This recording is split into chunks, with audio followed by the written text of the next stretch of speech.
Lagos State Governor calls for collaborative effort in rebuilding the nation. Nigerian troops rescue 40 Boko Haram hostages in Borno State. On the foreign scene, United States unveils sanctions against Israeli settlers over attacks on Palestinians. And in sport, former world heavyweight champion Anthony Joshua drops 6 places in boxing organization rankings. Now, the details. I am Sarah Adesanya.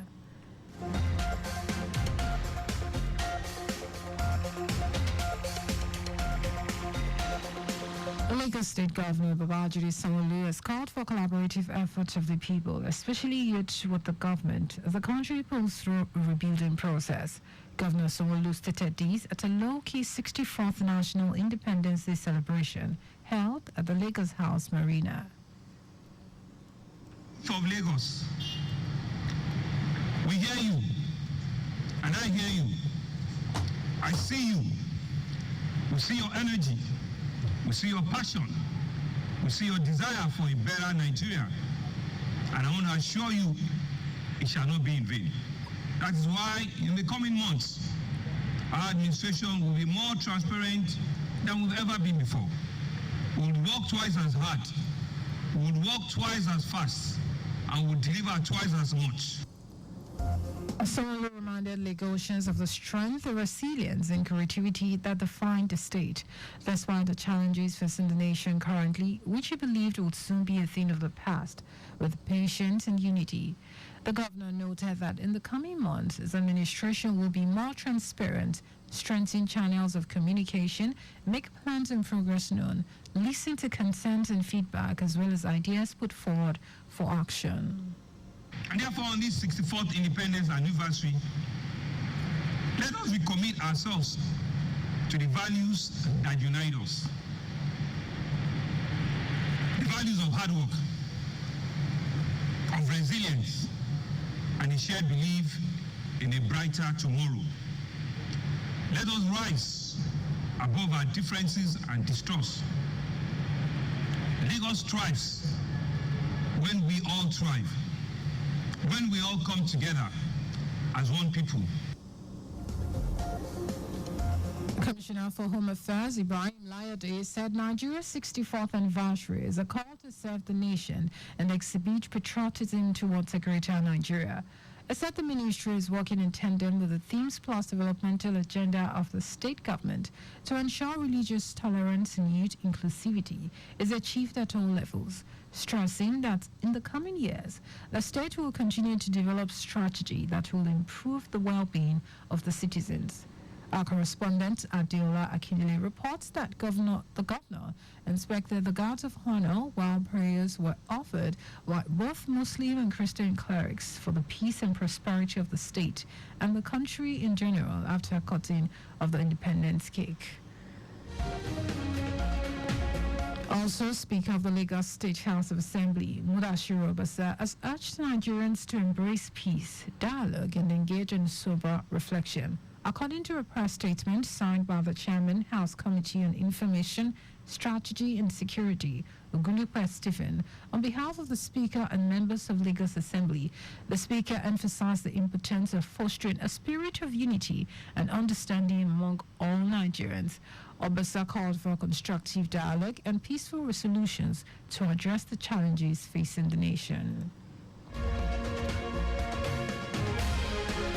The Lagos State Governor Babajide Sanwo-Olu has called for a collaborative effort of residents of the state while pledging his administration's commitment to strengthening and expanding legal frameworks, support systems, and the breaking the culture of silence that allows sexual and gender-based abuse to persist.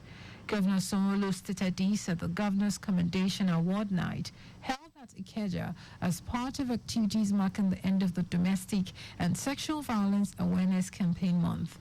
The governor, who was represented by his wife, Ibijoke, said in line with the pillars of the Themes Plus agenda on security and governance, his administration is committed to making the state safe for all. Governor Sanwo-Olu noted that in the last 10 years, Lagos State has shown unwavering determination in ensuring that it provides holistic support to victims and bring perpetrators to book. activities, SGBV, not on my watch, is more than a slogan. It is a call to action for all of us. The fight against SGBV requires the participation of everyone, religious leaders, community heads, families, and individuals alike. It is not just the responsibility of the government or the agency. It is a collective endeavor.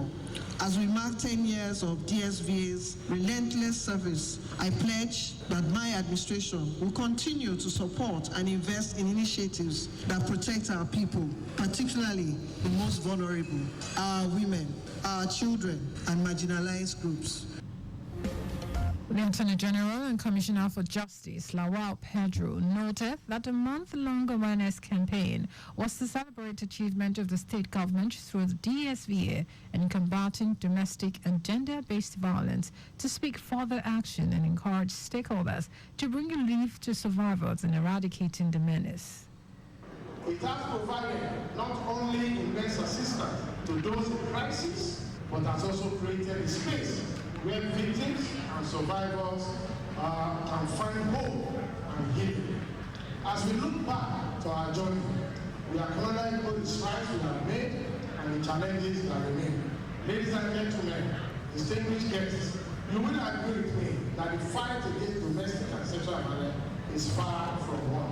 We must stay vigilant, addressing the new trends and adapting our approaches to meet the evolving needs of our communities.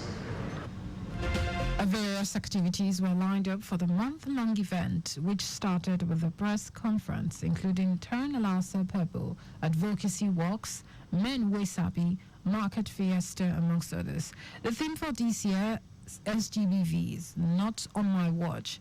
The highlight of the event was the presentation of awards to Governor Rajdi Sanwo-Olu, who dedicated the award to security agencies, non-governmental organizations, volunteers, partner organizations, and all stakeholders who have raised their voices against SGBV, and deserving organizations who have contributed immensely towards the effort to stem the menace of SGBV in the state.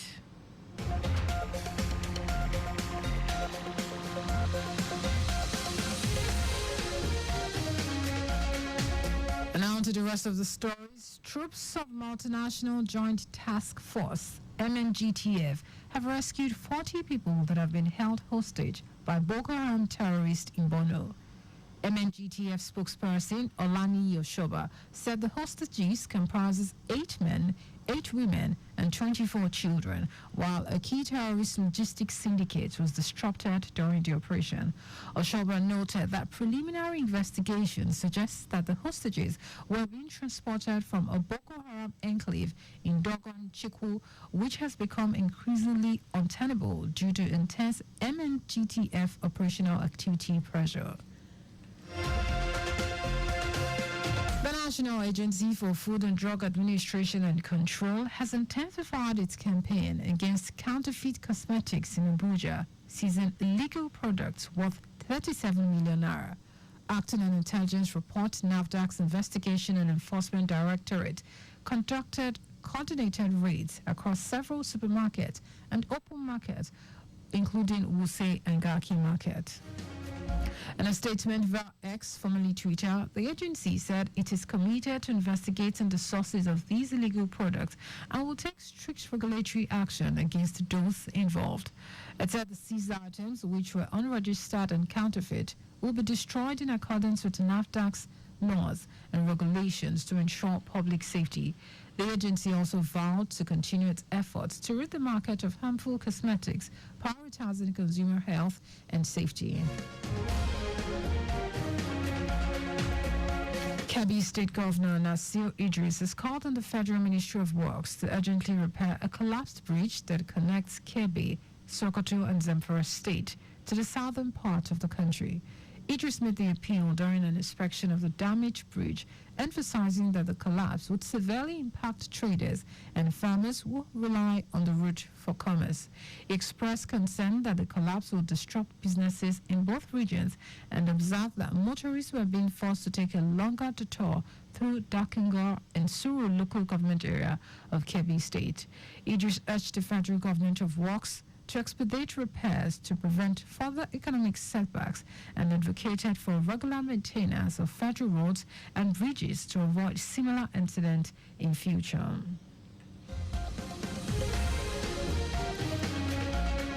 And in foreign news, the United States has unveiled further sanctions against Israeli settlers over attacks on Palestinians and destruction of property in the West Bank. The latest sanctions target the Hilltop Youth, which the U.S. Treasury Department described as a violent extremist group, and comes amid soaring tensions in the region.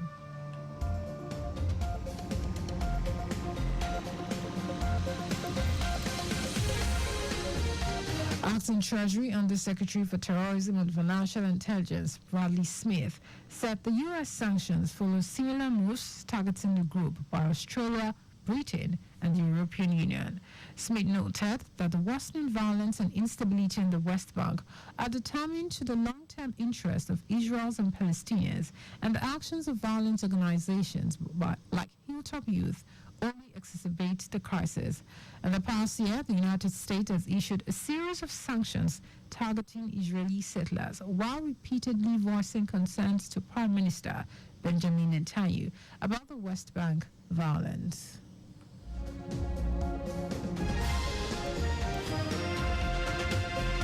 And in the sport, former world heavyweight champion Anthony Joshua has plummeted 6 places in the last World Boxing Organization rankings following his defeat to Daniel Dubois, while Nigeria's Ife Ajagba is the 10th. Joshua, who went into a fight as a world number 1 and hot favorite, suffered a shocking 5th-round knockout loss to Dubois at Wembley Stadium in front of 95,000 fans.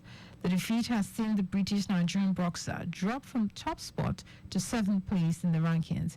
He was knocked down 4 times in 4 rounds before the referee whiffed off the contest. Despite the setback, Joshua remains defiant about his future in boxing, stating his stance in a video message to his fans.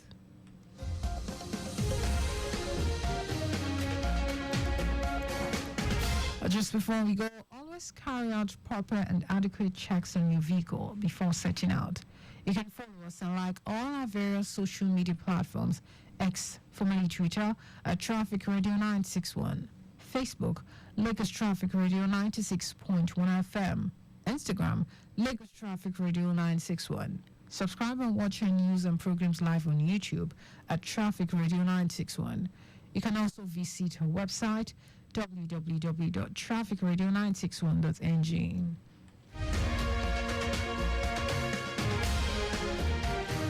Did you know that the Solo administration supplied 86,000 dual furniture sets to 775 public schools? You can get more details on the Lagos State Government website. To end the news, here are the highlights of the major stories. Lagos State Governor Babajide Sanwo-Olu has called for collaborative efforts of the people, especially youth, with the government as the country pulls through a rebuilding process. Troops of the Multinational Joint Task Force, MNGTF, have rescued 40 people that have been held hostage by Boko Haram terrorists in Borno. We also told you that the United States has unveiled further sanctions against Israeli settlers over attacks on Palestinians and destruction of property in the West Bank. And in sport, former world heavyweight champion Anthony Joshua has plummeted 6 places in the last World Boxing Organization rankings following his defeat to Daniel Dubois, while Nigeria's Ife Ajagba is the 10th. For contact with the newsroom, send a message to info@trafficradio961.ng. That is the news broadcast compiled by Zainab Adebashin. I am Sarah Adesanya. Thank you for listening, and God bless you.